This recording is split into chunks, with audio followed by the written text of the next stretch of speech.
And the Lord said, Behold, the people is one, and they have all one language. And this they begin to do, and now nothing will be restrained from them, which they have imagined to do. Go to, let us go down, and there confound their language, and there may not understand one another's speech. So the Lord scattered them abroad from thence upon the face of the earth, and they left off to build the city. Therefore the name of it is called Babel, because the Lord did there confound the language of all the earth, and from thence did the Lord scatter them abroad upon the face of all the earth. Welcome back to BookWave, the book club podcast. We're back again for another WAVEcast, joined today by Pat. Hey there. Jason. Yo, aka Synapsion. And of course, I'm your host as always, Rugmo, or Scott. And today we're looking at the Tower of Babel. This is a WAVEcast, but it's also a little side video for our Holy Bible Book Club series. And I thought we'd take a minute to look at the Tower of Babel specifically because of what I see as the root of the meaning crisis in today's society, being how we talk to each other, the kind of languages we're speaking. And the biggest difference I see is between, the how the left and the right are using different languages, how the religious and the atheist are using different kind of languages. So, anybody have any thoughts on that to start us off with? Well, this is obviously going to be a long going topic, which is probably not going to end anytime soon, but it's very common in our society today. And I think when we were talking last time, Scott, I think we've discovered a slightly bigger problem in this whole topic, and that is trying to convey our ideas to somebody else who's not very familiar with our ideas. And instead of just trying to provide context or like a proper educational explanation, some people just like to put forth their own ideas and say, this is my own. If anybody has a problem with it, I'm going to do my best to just bash it forward as best as I can until they finally accept it. And there's not a whole lot of progress towards that. And I think that's actually very important too, especially when we just properly try to introduce ourselves with as much clarity as possible. And I also find this kind of confusion in the realm of storytelling, because when some people watch a movie or read a novel and they say, well, what was that all about? Instead of asking that question, I think the better question to ask is, what does this mean? And then dig deeper into that core. You have anything to add in there, Jason? Yeah, so one of the things I've always questioned about the Tower of Babel story, I believe this is from Genesis, 11? Yeah, Genesis chapter 11, lines 1 to 9. That's I read 6 to 9. It's the entirety of the Tower of Babel in Genesis is just the 9 lines, the first 9 lines of chapter 11. So we have Yahweh, who has basically separated the languages of man as a consequence for trying to reach the heavens with the Tower of Babel. And the question I've always had is, what would our life be like if he had never confounded our languages? But it's not really a good question, because that just is the current state of the world. We have different languages. We're separated into an us kind of versus them mentality, and so we have to work to bridge the divide there.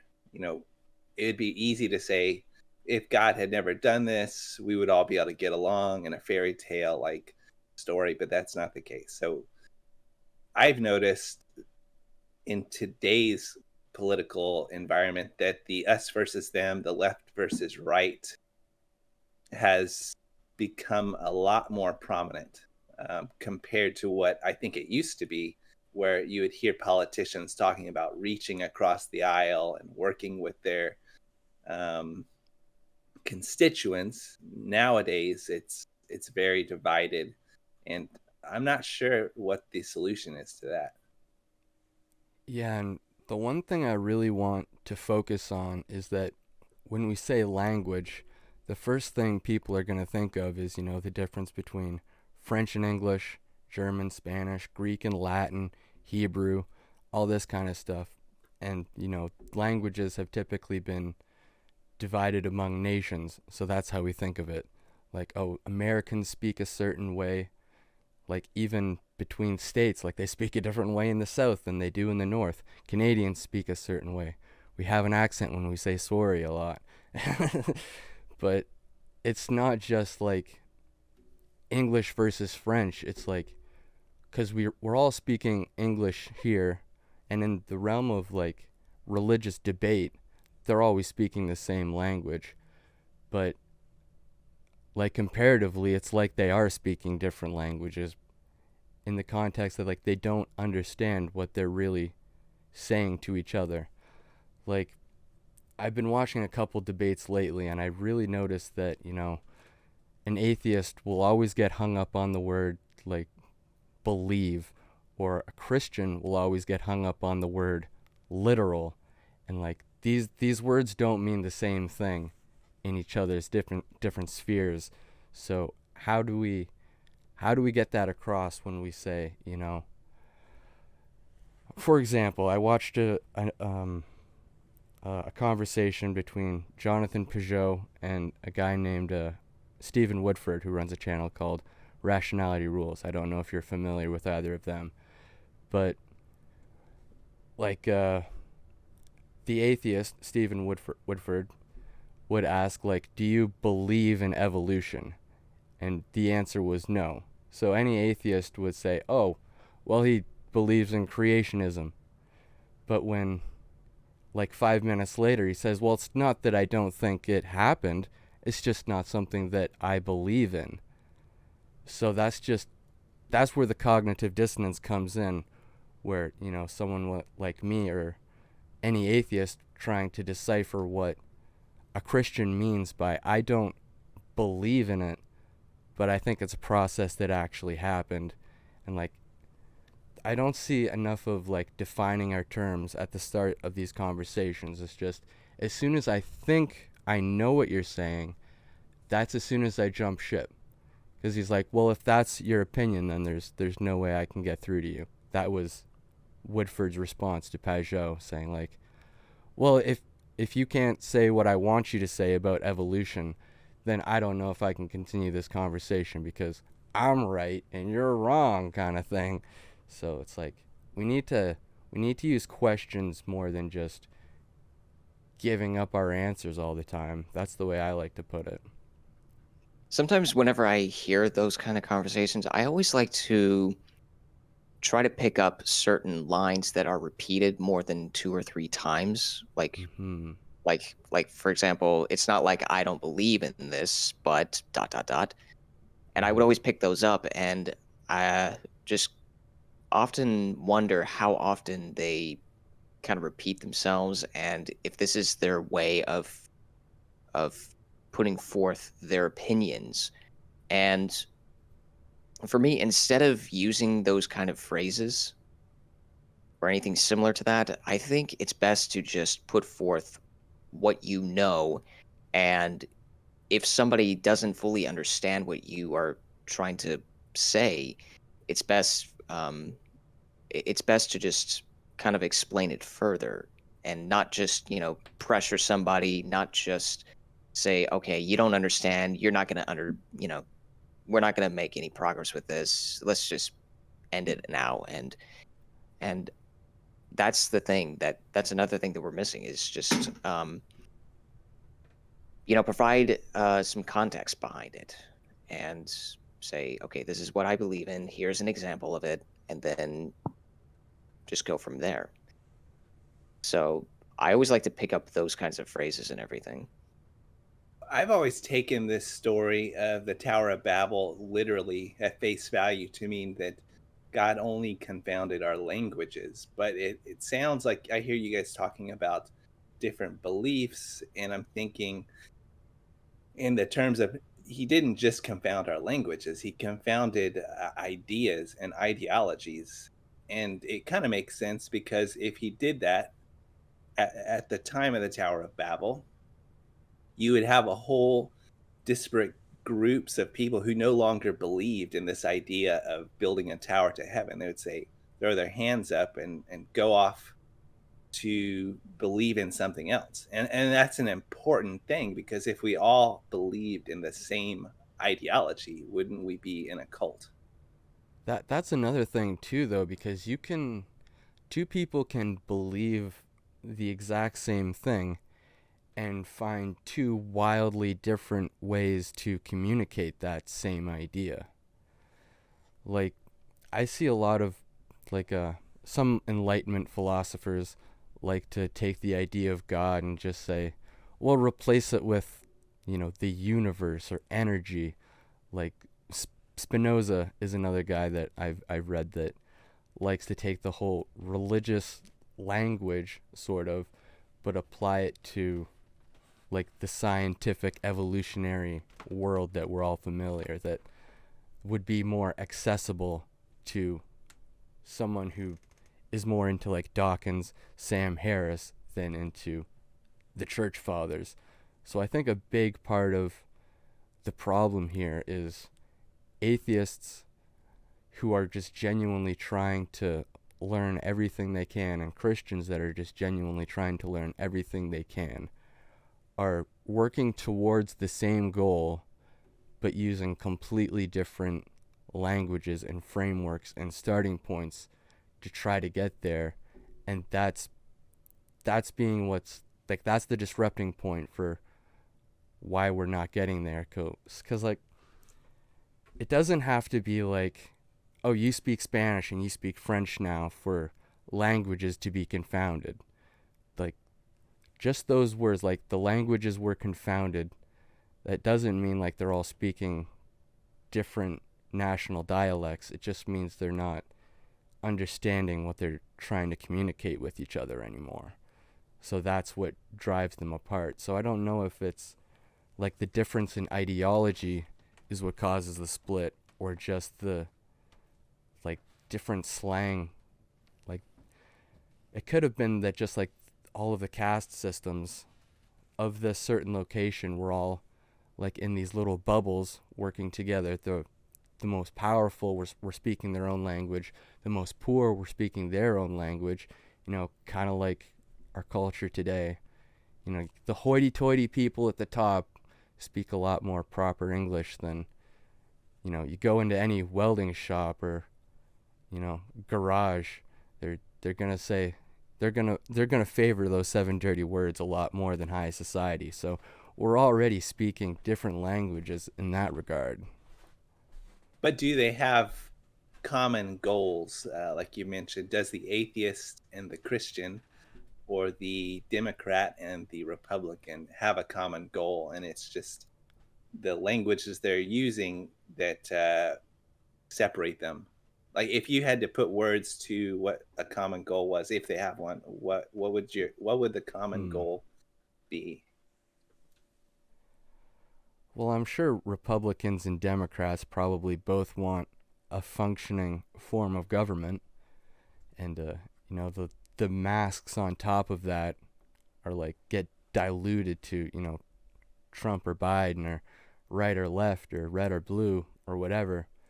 But I think the core of what people want is a functioning democracy, unless we're talking about, like, anarchists who just don't want the government to exist at all. But No, like, I think you're Sam right. Sam Harris would say it all comes down to well-being, but I'm not sure if that's enough. Yeah, I think No, that's I, only part of it. Yeah. Just making sure that you are, healthy and everything, and just kind of following what you want to do with your life and making sure that you make it a right to fulfill that purpose. I Mhm. think you're right, Scott, that the Republicans and the Democrats do want a functioning government.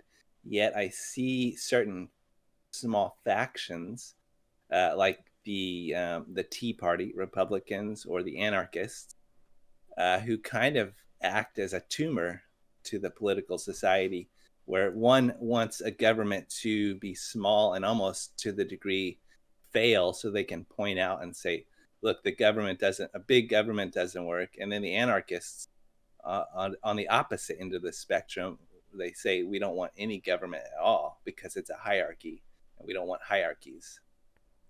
Well, I have some sympathy for the Tea Party crowd, just for the small government. I don't know how small they're really talking, but I definitely understand some of the complaints that government is more in our lives than it could or should be.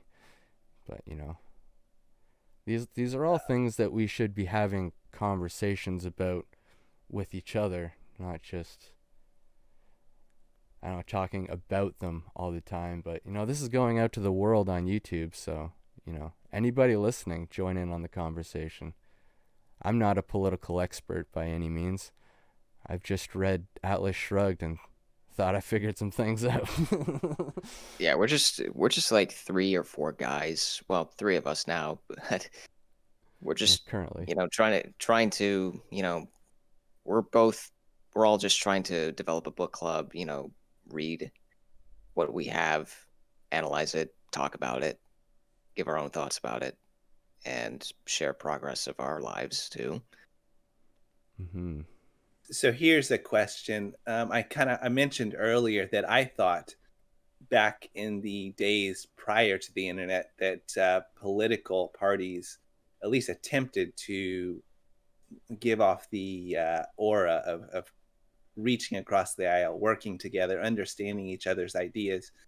But now that we have the internet, has that helped ideas and languages come together into a cohesive unity, or has the internet divided us even more than what we used to be without it? Well, as a 28-year-old, I wasn't very politically active pre-internet, so I don't have a good reference point for that. So it's hard to say. Hmm. Yeah, same here. But I will say though, with the internet, we have made some progress in communicating.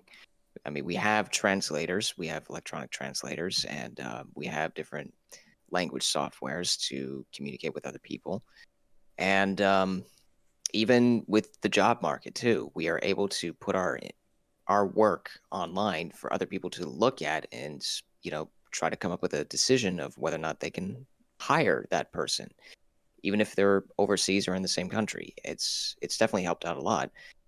But at the same time, when it comes to, say, YouTube comments, YouTube videos, and Twitter posts and Facebook posts, that's still a work in progress because we all have a different point of view on a certain topic. And most of the time, it's an us versus them mentality.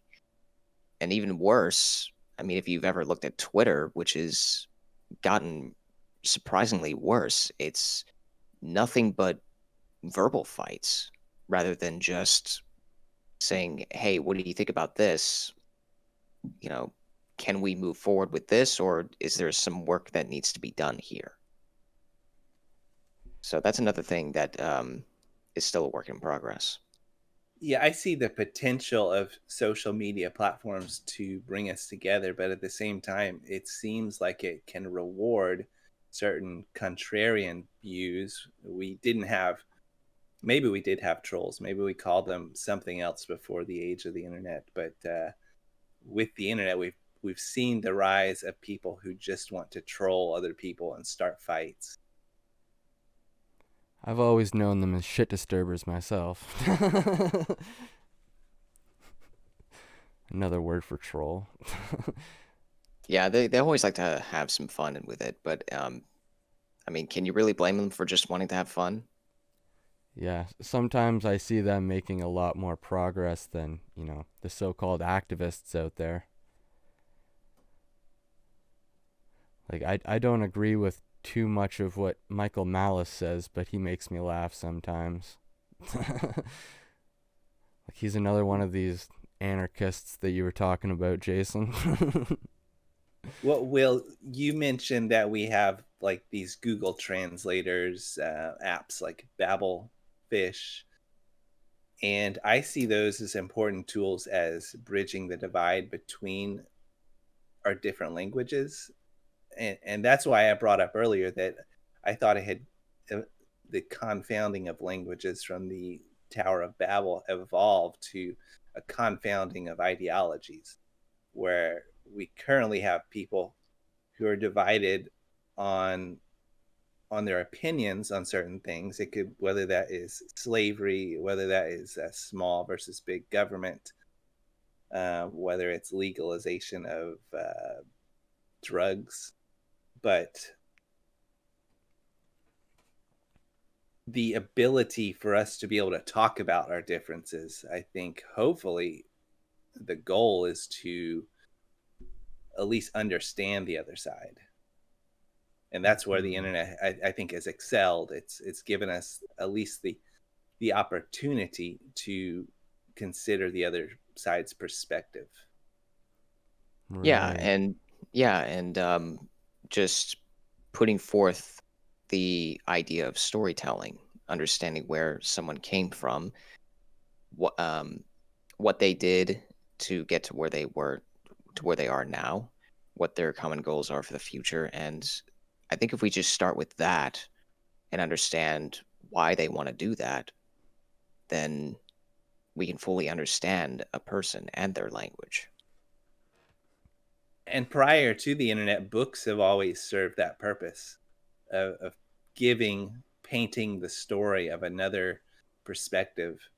And it's something humans are wildly interested in, to get involved in another person's life, to, even if that other person is a fictional character, we love Yeah. to judge them and draw opinions on them and tell them how to fix their problems, even if they're not real. Recently there was some controversy about the Mandalorian show where people said that the little baby Yoda was like evil for eating the eggs. And it's like, it's not a real character, but you put so much of your emotional energy into like judging this character. That was adorable. I love Baby Yoda. I never seen this show, but was there a reason why Baby Yoda was eating the egg? He was hungry. Just hungry. That's it. Yeah.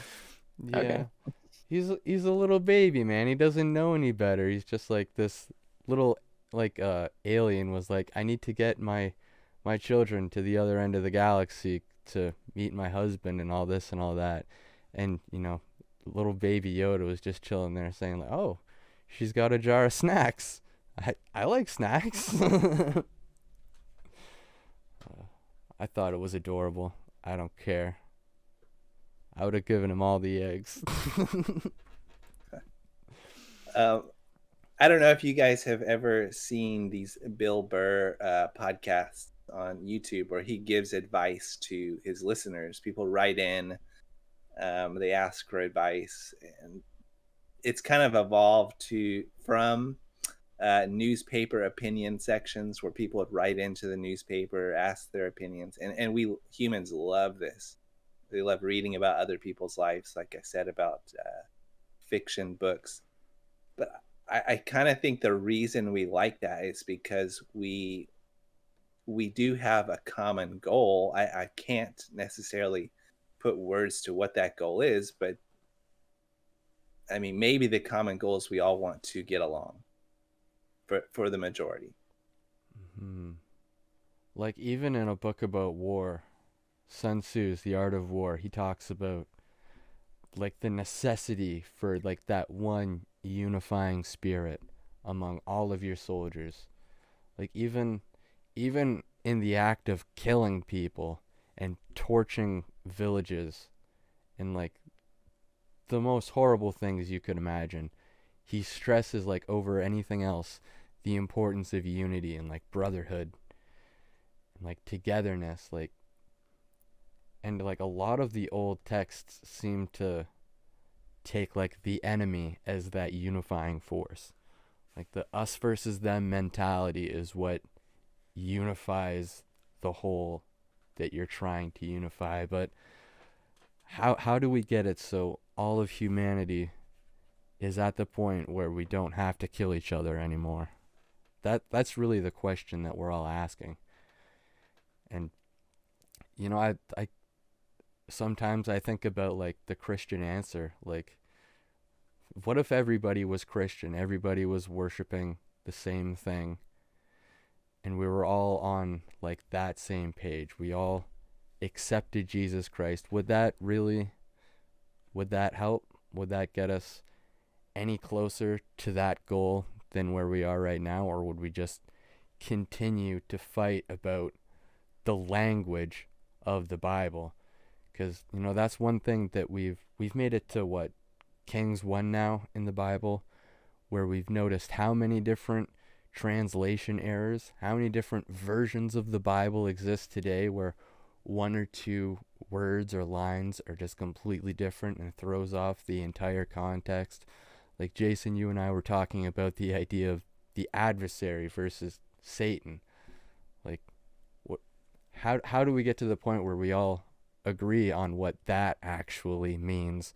And do we have to really to have that unifying spirit? Does it have anything to do with language or ideology to get us all on the same page where we're not at each other's throats? I think if the goal was to worship a God like Yahweh or Jesus, that the cynic in me wants to say that we would look like a cult. Like if an alien came down to the earth and saw us all Like an doing ant that one colony. thing.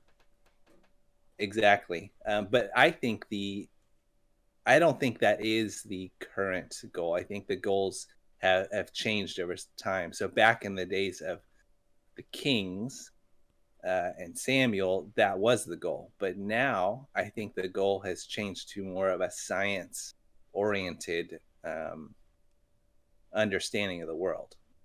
And it's leaving the religions behind them. So what would the world look like? I don't think you could find many religious people that agree with that statement, though.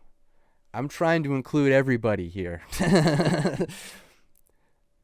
Like, just to say we need to unify under like a scientific explanation of things is exactly what the Christians don't want. Because, you know, they don't believe in science or evolution. They don't trust in it. They trust in God and the Bible and, you know, the framework that has carried us over the past 200 years.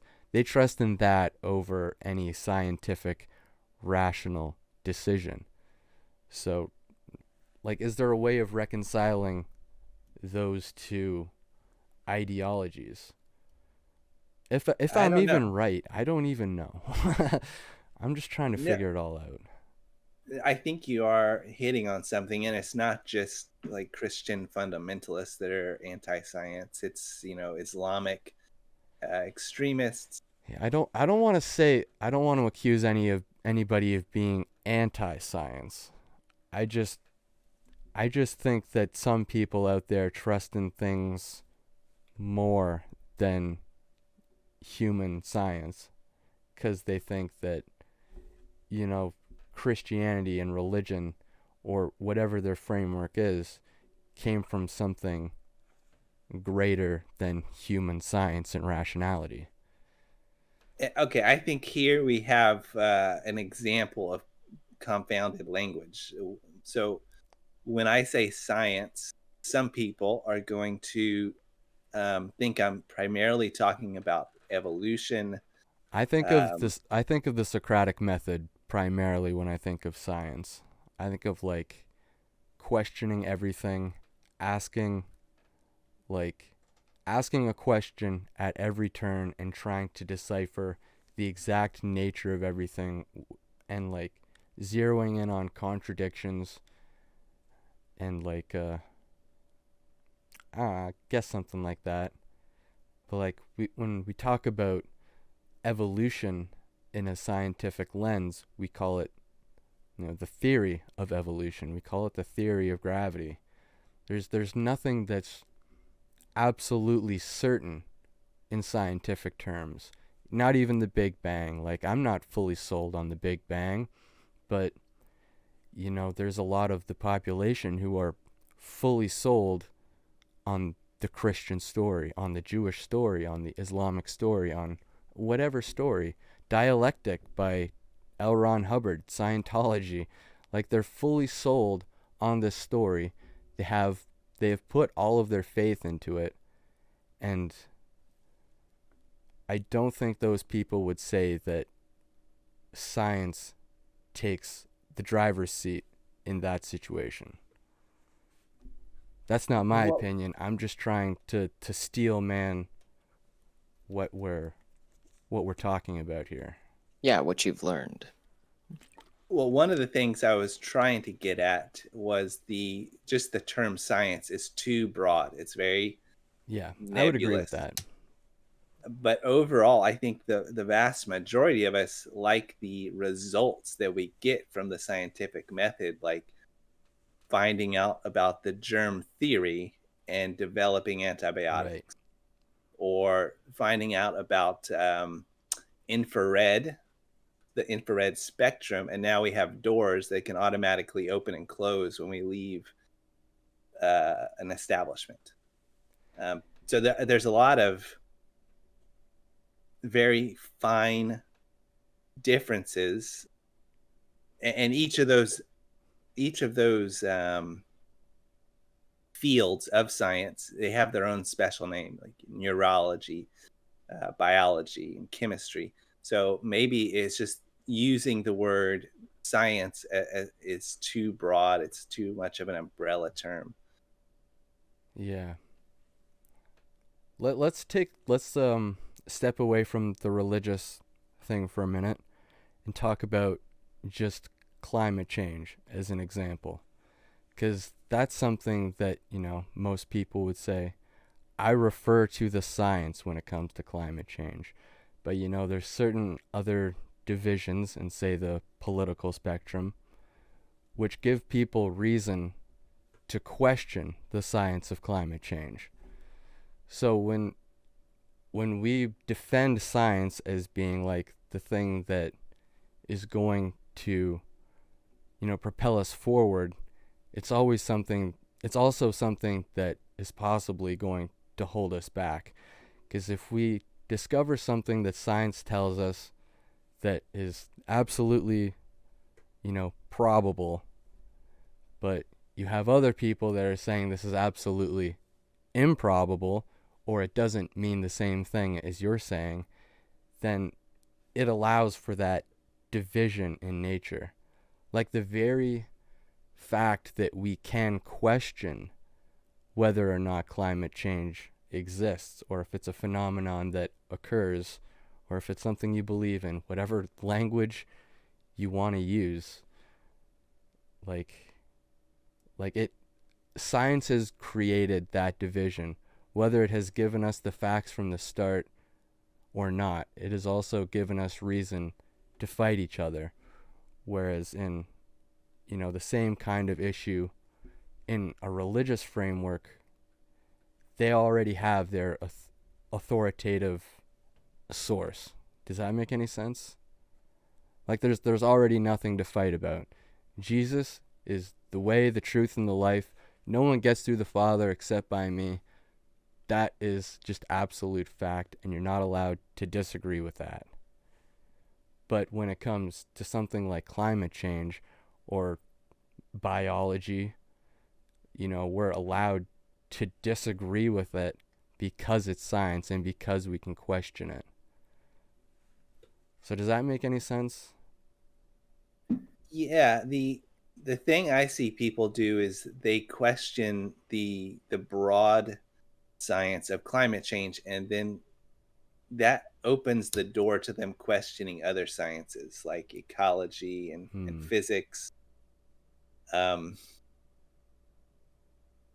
whereas I think the more rational person would try to understand the building blocks, those other sciences such as physics, and then apply that to climate change, because climate change is this very big broad term. You have places that are warming up, you have places that are cooling down. They talk about global warming, and it's kind of it's a topic that isn't clearly defined by the term climate change.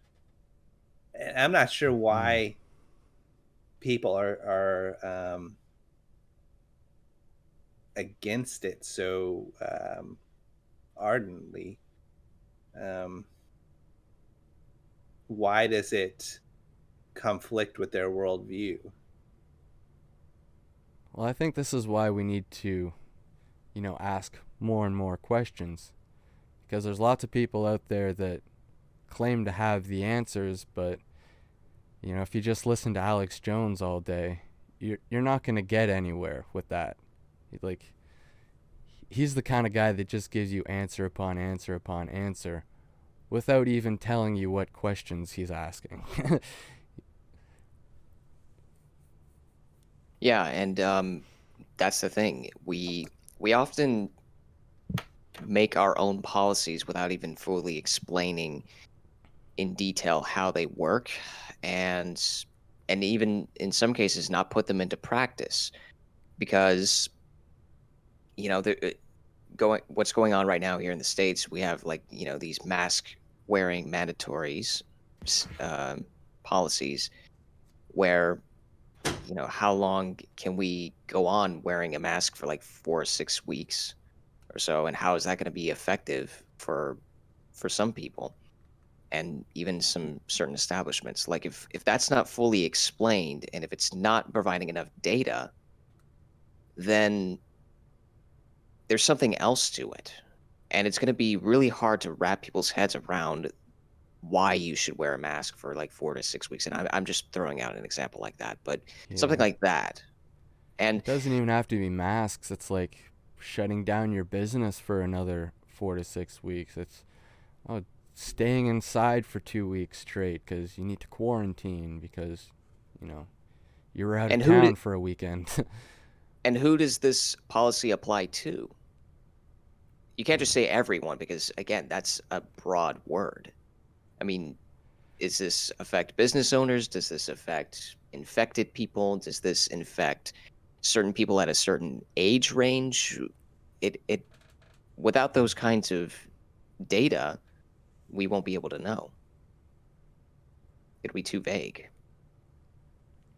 Earlier we were talking about what the common goals are of the world, and I was thinking money is up there as a contender for one of the common goals. Not everybody, but the majority of people want money. We live in a capitalist country.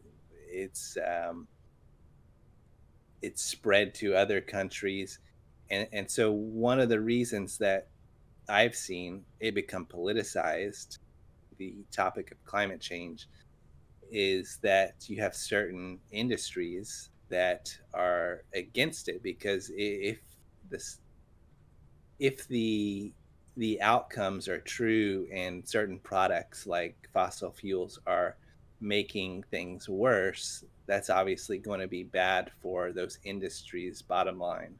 So they're going to fight against it. And I guess what I'm trying to say is that that common factor that both unites us and divides us is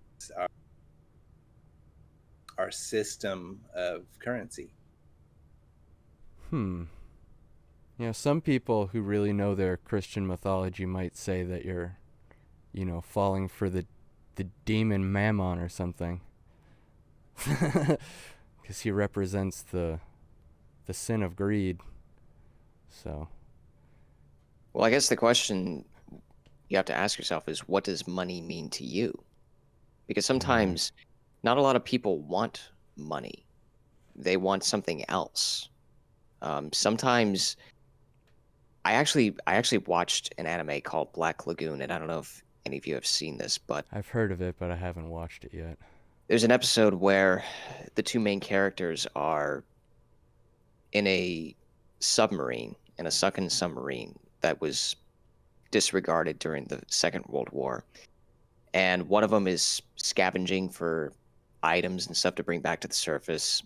And then one of them comes across like a medal and a skull. And the character was kind of like looting, and the other one was just watching.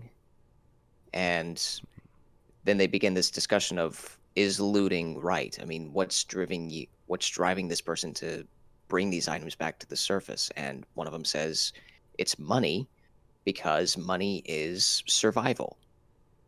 The more you have money, the more you are willing to live on. Whereas the other person thinks that money leads to greed or worship or something else entirely. So I guess if we just kind of analyze what a subject is, in this case money, if we understand what the purpose of having money is, then we'll have different perspectives on it. Yeah, I like that train of thought because I see money as just a promise to the future or a promise to something else. If you have it, you can buy this or that. You can have, if you have a lot of it, you have power to influence the way other people think. Or even build stuff. Yeah, it's the way I've heard it referred to is money is an imagined order.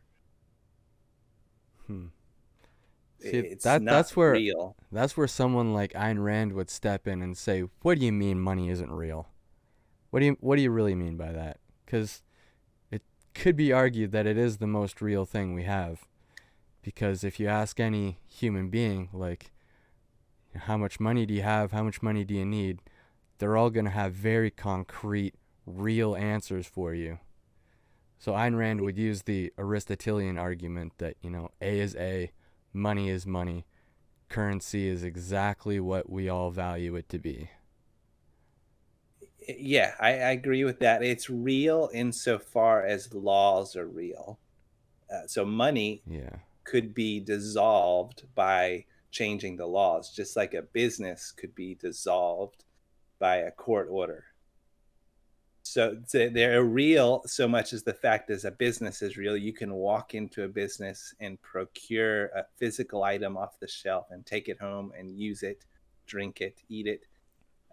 But if that business is dissolved, you're going to have to do that somewhere else. Mm-hmm. Yeah, it's about as real as the stock exchange is real. Like, it's not really a physical entity, but it affects the lives of anybody who chooses to interact with it. Same with religion. You can't walk into a religion. It's just something that you use to interact with the universe. It's like your operating system. Computers don't have the ability to do anything without an operating system. I think that's what religion really does for us. And people with the most atheistic mindset don't think in those terms, because they're just because they would argue that not having a belief in God would be the default setting, and a Christian would argue that belief in God is the default setting. So well, I've heard it's hard to even get past that first line, because not even belief in God is important. It's just the starting point is where everyone gets hung up. No one is able to say, well, I can't take Like, the problem is when everyone says, I can't take you seriously, if you say you actually believe in a conscious deity looking at the universe from the outside. Like, if that's your opinion, then I can't reach you. And, when you say things like that, that's just poisonous for the whole conversation. As soon as you say, I can't reach you or I can't talk to you, if that's what you believe, then you're no good to the conversation anymore. I think for that, whenever that happens, I think one idea to take into consideration is to have patience. Yeah, exactly. To have patience and just let it flow, almost like developing a new habit. And then over time, once you get used to it, then you can decide if I'm willing to accept this new habit or I can just set it aside. Because the last thing you want to do is just, dismiss something entirely at the start. Hmm. And again, just keep asking questions like, what is your goal for this? What does this mean to you? In fact, Scott, without providing any spoilers, I recommended that movie Babel to you, and we were Right. talking about that. We were talking about that movie yesterday, actually. Hmm. And the more that I think about it, the more that I think about it, I think the characters in that movie did not have the patience to understand their present situation. And instead, they were just making assumptions and pushing forth their perspectives or their actions instead of just taking a step back and just looking at the entire situation and think, how can I handle this? What does this mean to me? Hmm. Yeah, that movie does a really good job of like giving you examples of how different people all over the world are able to communicate with each other with all kinds of different challenges. And it's not always just, like we were talking about, it's not just language based, it's forms of communication, like not hearing each other out, like just raising the intensity of the situation, pointing guns at each other, yelling, not trying to get the the whole ins and outs of the situation, just acting first, asking questions later. Yeah, like the language barrier, like what we think of when we say language barrier is probably the smallest language barrier that we have today. Because when you think about like all these translating apps on Google, like I can go on Twitter and understand the literal translation of what people are saying in Russian or French or German all across the world, even Japanese. But I don't understand what brought them to that way of thinking. How it is their thought process went that brought them to that conclusion, which is what's more important than, you know, your opinion after the fact. We need to help each other grow and see how we got to each other's opinions rather than just say, "Hey, this is what I think because I'm a custom character. I'm unique. These are my genders, these are my religions, these are my ethnicities, these are my nationalities."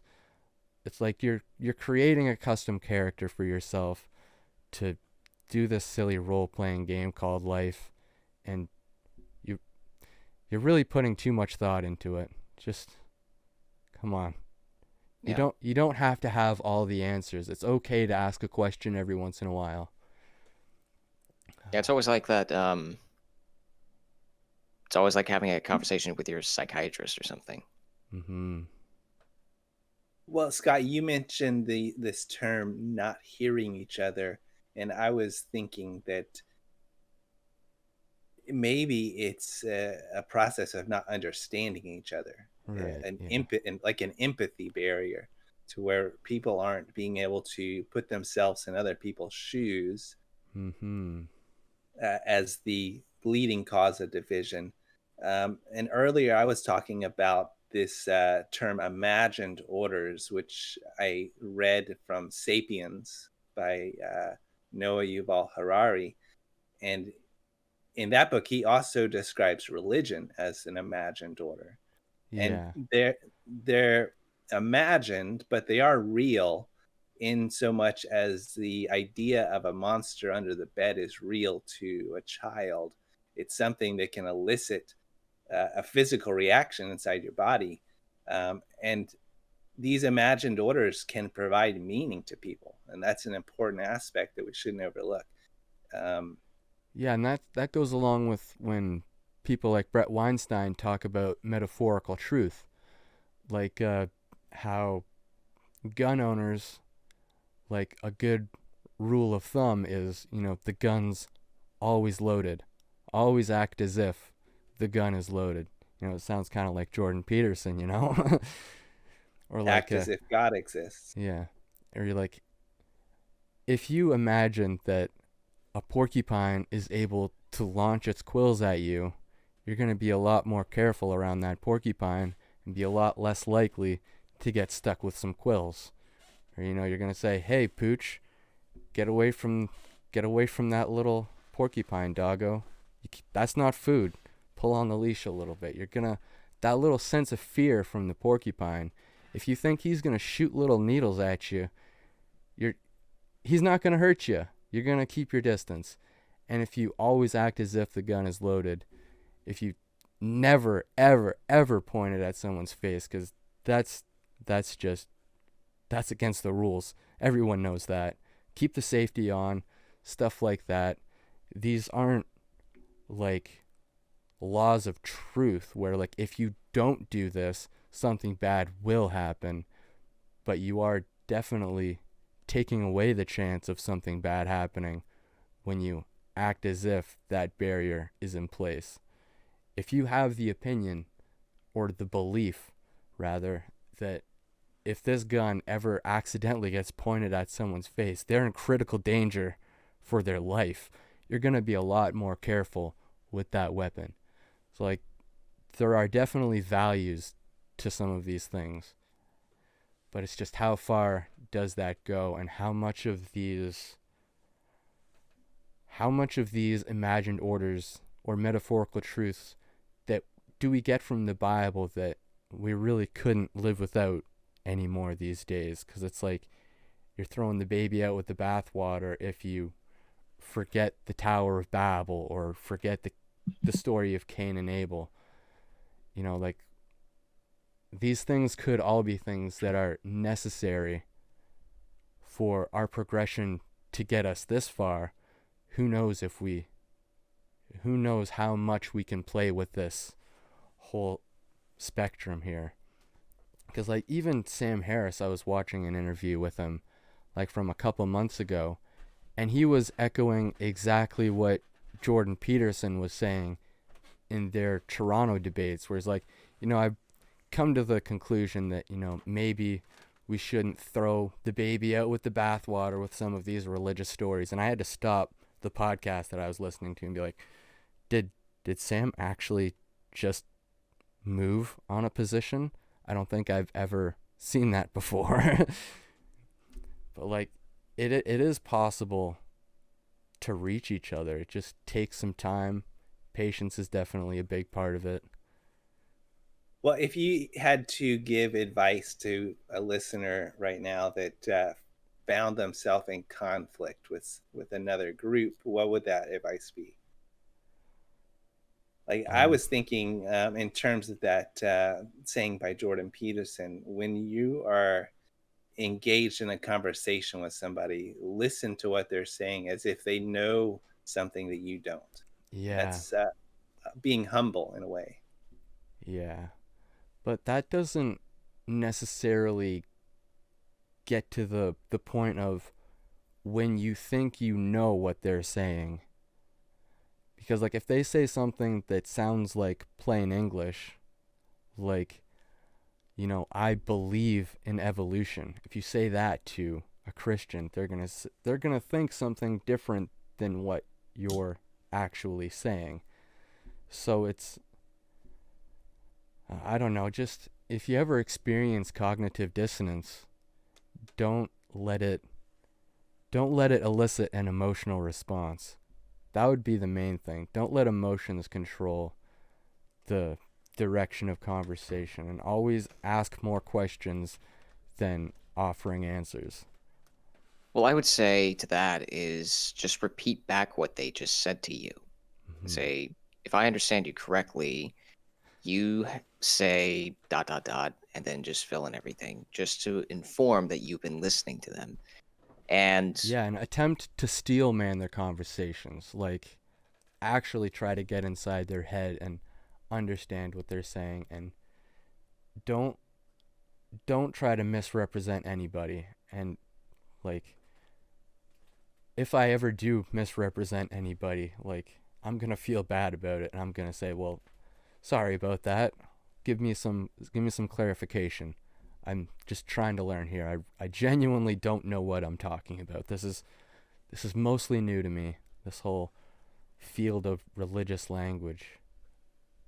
the other thing too is to know when you're ready to move on with that person.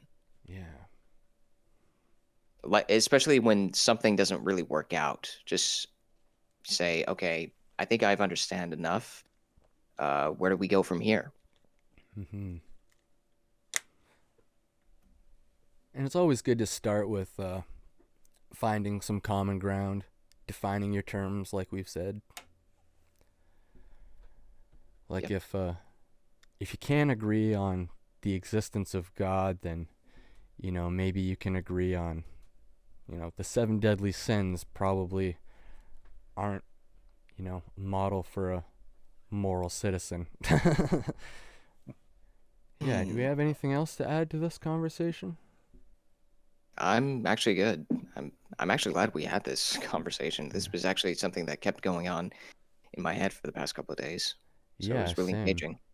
Actually, I've also been thinking a little bit about, just the nature of doublespeak in this whole conversation too. And I think that's another big factor where you have, just words that mean two opposite things. Like, some words that say millennials use a lot. Take the word literally, for example. Like, we literally say literally way too much. Like, that's something we have to admit. As millennials in this population, we don't use that word the way it's typically been used before. We kind of hijacked it. Or the word like. Like literally. Totally. Totally. Yeah, like, totally doesn't mean like the totality of something anymore. It just means I agree. So like these small little terms that we've hijacked too are another little thing to keep in mind. Like, I saw Paul Vanderklay. Shout out to Paul Vanderklay. I saw him say in a video that the word literally should probably go away and be replaced with something like physical, or in reality, or whatever. Find different ways to articulate what we're saying. And I'm like, yeah, that's probably good advice. We definitely say literal way too much. Yeah, I wouldn't exactly want to get rid of the word, Yeah. but yeah, just look for alternative words. Yeah, reappropriate it. Use it when it's efficient, when it's usable, when it works, when it fits. Yeah. Just be more careful with your language. Another one of Jordan Peterson's first 12 rules: be articulate in your speech, or precise in your speech. One of those. I'm not being precise in the name of the rule. I'm sorry. But yeah. Anything else? I think the idea there with be articulate is to understand your language is an action, and it has meaning whether you realize it or not. In the Yeah. in the Buddhist perspective, your thoughts don't have any action related to them, but the second you put the vibration into your throat and put it out in the world, you're creating action, you're creating meaning, and there will be some kind of reaction to that. Yeah. Yeah, I've had a conversation with Will in the past, actually, where, like, I was kind of depressed or whatever. I said something like, "Oh man, I suck," just off the cuff, and he's just like, "Don't do that, man. Your words have power." It's like, yeah, all right, that's good advice. Like, that's something that I know but don't practice, and like little things like that make a big difference too. Like, don't say things like, "Oh, I'm an idiot. I can't do this. I can't do that," because like those repeat that enough, it turns into a limiting belief that it's going to be hard to get rid of. Yeah. Mhm. Good talk, lads. Yeah. Till next time. Anybody listening at home, if you like what you heard, like, comment, subscribe. We have a donation box on Anchor, YouTube, our website, www.bookwave.club. And till next time, may the force be with you. Later. Have a good day. Peace.